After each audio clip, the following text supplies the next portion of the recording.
ایک باتیں پتہ چلتی. نمبر 1 یہ کہ ہمیں اللہ کے ساتھ عہد کر کے اس کو توڑنا نہیں چاہیے، خواہ وہ عہد الست ہو، لا الہ الا اللہ کا وعدہ ہو، یا پھر عام روزمرہ زندگی میں وہ وعدے جو ہم نے اللہ کا نام لے کر کیے. نمبر 2 یہ کہ ہمیں جن چیزوں کا اللہ نے جوڑنے کے لیے کہا ان کو جوڑ کے رکھنا چاہیے، انہیں کاٹنا نہیں چاہیے. نمبر 1 اللہ سے تعلق جڑا ہونا چاہیے. نمبر 2 اللہ کے بندوں کے ساتھ تعلق اچھا ہونا چاہیے، قطع رحمی سے پرہیز کرنا چاہیے. لیکن بہت سے لوگ رشتہ داری کاٹنے کے لیے، تعلقات خراب کرنے کے لیے بہت سے عذر بہانے تراش لیتے ہیں. مثلا اکثر خاندانوں میں دیکھا گیا کہ ضرور کوئی نہ کوئی کسی نہ کسی سے ناراض ہوتا ہے. یعنی ہارڈلی آپ کو کہیں لوگ ایسے ملیں گے کہ جو یہ کہیں کہ ہمارا سارا گھرانہ، خاندان، برادری، فیملی سب ایک دوسرے سے بہت خوش ہیں، کوئی مسئلہ ہی نہیں ہمارے خاندان میں. ڈھونڈے سے ایسے لوگ نہیں ملیں گے آپ کو. اب اگر کسی کو کہا جائے کہ نہیں، رشتہ داروں کا بہت حق ہے اور انسانوں کا حق ہے، معاف کر دینا چاہیے، تعلقات اچھے رکھنے چاہیے، 101 عذر تراش کر رکھتے اور اپنے آپ کو جسٹیفائی کرتے کہ نہیں ہم نے جو کیا صحیح کیا. چند ایک عذر ان کے کیا ہوتے ہیں، مثلا کہتے ہیں ہم نے نہیں تعلق توڑا، وہی نہیں ملتے ہم سے، ان دوسروں کو بلیم کر دیتے ہیں.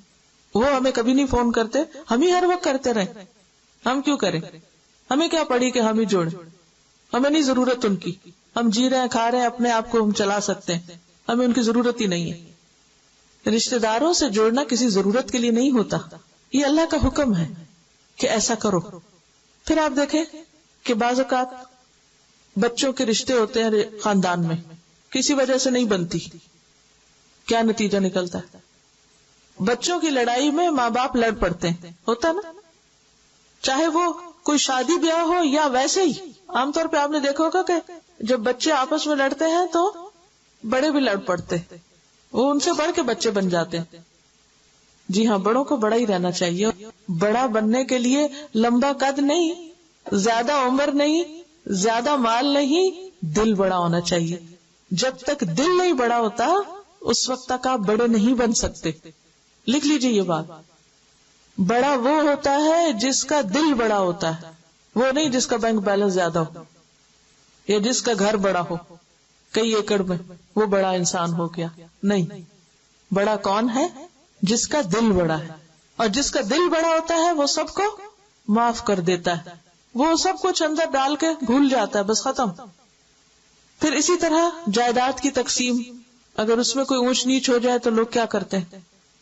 سلام کلام بند، قطع تعلق کی، اور بہت زبردست جواز دیتے ہیں. انہوں نے ہمارے پر بہت زیادتی کی، ہم اتنے بغیرت ہے کہ اب بھی ان کے پیچھے جائیں، اب نہیں ہم بولیں گے. اس بھائی بھائی سے ناراض ہو جاتا ہے چند چیزوں کی خاطر. رشتہ زیادہ عزیز ہے، انسان قیمتی ہے یا جائیداد قیمتی؟ جائیدادیں تو آنی جانی چیز ہے، انسان چلے جائے تو نہیں آتے، انسان زیادہ قیمتی ہے. پھر اسی طرح بعض اوقات ماں باپ میں آپس میں نہیں بنتی، ہسبینڈ وائف میں نہیں بنتی. اچھا، اس کا کیا نقصان ہوتا ہے؟ وہ صرف خود نہیں آپس میں بگاڑتے، بچوں کو بھی ساتھ بگاڑ دیتے ہیں، ان کی بھی پارٹی کر دیتے ہیں. ماں اپنی طرف کھینچتی، باپ اپنی طرف کھینچتا ہے، اور وہ کہتا نہیں تم نہیں، تو خبردار جو تم ماں سے ملی، خبردار. ماں کہتی خبردار جو تم باپ سے ملی، اگر باپ سے ملی تو مجھ سے نہیں ملنا. کئی یہ کہانیاں ایسی. یعنی ماں باپ کا حق سب سے بڑا ہے، لیکن مفسد کیا کرتے ہیں، فاسد کیا کرتے ہیں، اللہ کی حدیں توڑ کر خون کے رشتوں کو کاٹ کے رکھ دیتے ہیں. پھر اسی طرح اگر کوئی بعض اوقات رشتہ دار ہمیں سمجھانے کی کوشش کرے کہ دیکھو تم بچوں کو سمجھاؤ یا کچھ، تو ہم کیا کرتے ہیں، ہمارے بچے ٹھیک ہے، ہم تمہاری شکل نہیں دیکھنا چاہتے، آج کے بعد ہمیں نصیحت نہ کرنا. تو جو نصیحت کرتا ہے اسی سے ہم کاٹ کے رکھ لیتے ہیں. اکثر ایسا تھا لوگ ان لوگوں سے ملنا جلنا چھوڑ دیتے ہیں اور کیا کہتے ہیں، یہ ٹو مچ انٹرفیئرنس کرتے ہیں. حتیٰ کہ بعض اوقات اپنے ماں باپ کے ساتھ ملنا چھوڑ دیتے، یہ انٹرفیئرنس کرتے ہیں. یہ بھی قطع رحمی میں آتا ہے. پھر اسی طرح بعض اوقات یہ ہوتا ہے کہ بہن بھائیوں میں کوئی زیادہ مال و دولت والا ہو جاتا ہے تو وہ غریب بہن بھائیوں سے ملنا چھوڑ دیتے ہیں. ایسے لوگ بھی ہوتے ہیں، وہ ان کو انٹروڈیوس ہی نہیں کرتے. وہ اپنے سرکل میں، کیونکہ اب ان کا سرکل ڈفرنٹ ہو گیا نا، کیونکہ ان کے پاس بہت بڑا گھر ہے، بہت بڑی بڑی گاڑیاں، اب ان کا ملنا جلنا اپنے ہی جیسے گھروں والوں اور اپنی گاڑیوں جیسے گاڑیوں والوں سے اب ان کی دوستی ہے، وہیں آنا جانا ہے، مخصوص سرکل بن جاتا ہے. اب کیا ہے، اتنے میں کوئی غریب، کوئی ایسا بہن بھائی اگر کہیں بیچ میں آ جائے کسی شادی بیاہ میں، کسی اجتماعی موقع پر، تو اس کو اگنور کر دیا جاتا ہے کہ گویا یہ ہمارا کچھ لگتا ہی نہیں. یہ بھی ایک طرح سے کاٹنا ہے، اس کو اس کا حق نہ دینا. پھر آپ دیکھیں کہ بعض اوقات لوگ رشتہ داروں پر تعویذ گنڈے کا الزام لگا کے ان سے کاٹ لیتے ہیں. کیسے؟ یہ میری بہو جو نہیں تعویذ کرتی، اب اس کا گھر میں آنا بند ہے. یہ فلاں جو ہے نا، میری ساس جو ہے نا، یہ کچھ پڑھ کے میرے میاں پہ بھونکتی ہے، لہٰذا میں میاں کو نہیں ملنے دیتی اس سے. کتنی عام ہے یہ کہانیاں. اس کے گھر نہ جانا، وہ کھانے میں کچھ کھلا دے گا. کرتے ہیں نا ایسے لوگ. میں اس کے گھر نہیں جاتی، اور جاؤں گی تو کھاؤں گی کچھ نہیں، کیونکہ وہ کچھ پلا دیں گی، وہ کچھ پھونک دیں گی. صرف ایک وسوسہ جس کی بعض اوقات کوئی حقیقت نہیں ہوتی، اور پھر خسر پسر ہو رہی ہوتی ہے، دیکھو کیا کھلایا، کیا تھا اس میں، وہ فلاں چیز. بدگمانی، صرف بدگمانی، یہ سب شیطان کی طرف سے ہوتا ہے. تو یہ سب کیا ہے؟ دراصل اللہ کی نافرمانی. پھر اسی طرح اگر کسی کی مثلا شادی ہوئی، بچے نہیں ہوئے، اب ہر ایک پوچھتا ہے بچے کیوں نہیں ہوئے.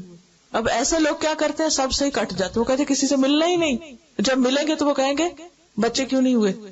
وہ آنا جانا ہی چھوڑ دیتے ہیں لوگوں کے گھر. یہ بھی ایک سبب بن جاتا ہے قطع رحمی کا. اسی طرح آپ دیکھیں اور بھی بہت سی یہ مثالیں میں نے خاص طور پر اس لیے دی ہیں کہ یہ ہم عام طور پر جو ہمارا سوشل سرکل ہوتا ہے نا، اس میں کہیں نہ کہیں سن بول دیکھ رہے ہوتے ہیں. جب کوئی ایسی عذر بہانہ پیش کرے تو اس کو آپ سٹاپ کریں کہ ان وجوہات کی بنا پر رشتے نہیں کاٹے جا سکتے. یہ بالکل آپ نے درست کہا کہ ایسے ہمیں کسی سے سوال کرنے بھی نہیں چاہیے. حیا ہونی چاہیے. ٹھیک ہے آپ کسی کو دعا دے سکتے ہیں یا کچھ، لیکن بلا وجہ کسی کی زندگی میں اتنی مداخلت نہ کریں کہ جو دوسرا زچ ہو جائے. لیکن بھلے کوئی سوال کرے یا نہ کرے، مگر یہ سبب نہیں، یہ جینوئن عذر نہیں ہے کسی سے ملنا چھوڑنے کا کہ ملیں گے تو وہ مجھ سے پوچھیں گے تو لہٰذا ملے نہیں. ایسی چیزوں پر جہاں ان کو رکنا چاہیے وہاں ہمیں بھی کچھ صبر کر لینا چاہیے، اگنور کر دینی چاہیے. یہ چھوٹی چھوٹی باتیں جو ہیں ان کو ایک طرف کر دینا چاہیے.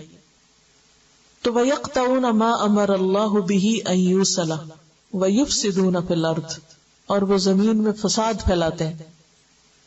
جب اللہ سے عہد توڑ دیا جائے، اللہ سے تعلق توڑ دیا جائے، جب بندوں کے ساتھ زیادتیاں کی جائے تو نتیجہ کیا ہوگا؟ فساد، بگاڑ. اور الٹیمیٹ اینڈ کہاں جا کر ہوگا؟ اولئک هم الخاسرون. نہ دنیا ہی ملی نہ آخرت. تو نتیجہ یہ ہے کہ یہ سب کام کرنے والے خاسر ہیں، لوزر ہیں، خواہ وہ دنیاوی اعتبار سے بہت سکسیسفلی کیوں نہ ہو. کیونکہ بعض اوقات لوگ سب سے کاٹ کے اپنے بزنس میں بعض اوقات بہت ایکسل کر جاتے ہیں، تو وہ کیا کہتے ہیں، ہمیں تو بہت کچھ مل گیا، ہمیں اب کسی کی پرواہ نہیں، ضرورت نہیں.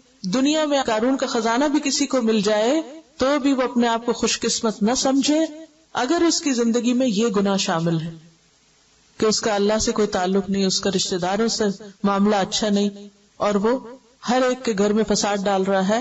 ایسا شخص جو ہے وہ کبھی کامیاب نہیں ہو سکتا. اور خاسرون اگر دنیاوی سینس میں بھی دیکھیں نا، تو آپ دیکھیں کہ جب انسان اللہ سے تعلق نہیں رکھتا نا تو کبھی خوش نہیں رہ سکتا، اور جب انسانوں سے تعلق اچھا نہیں رکھتا تو بھی لوز کر جاتا ہے.